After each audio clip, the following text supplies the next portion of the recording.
የዮሐንስ ወንጌል ወደ መጽሐፉ የሚመሩ 3 ቁልፎችን ሰጥቷል።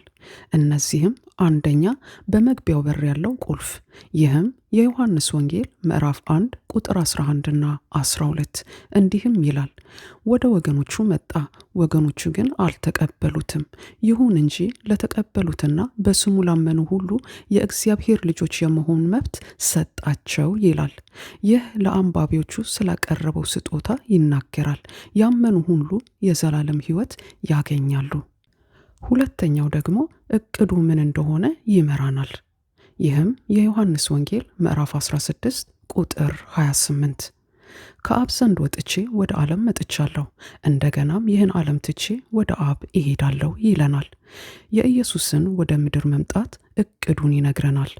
ግልጽ በሆነ ዓላማ አስቀድሞ ተወስኗል። ሶስተኛው ቁልፍ ደግሞ የመጽሐፉን ዓላማ ይሰጣል።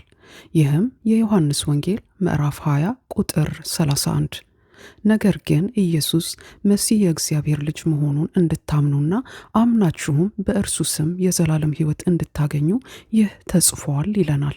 ስለ ኢየሱስ ተግባራት በመናገር ሰዎች ወደሚያድን እምነት እንዲመጡ ለመርዳት እና የዮሐንስ ወንጌል ወደ መጽሐፉ የሚመሩ 3 ቁልፎች እነዚህን ይመስላሉ። የእግዚአብሔር ጸጋና ሰላም ከእናንተ ጋር ይሁን።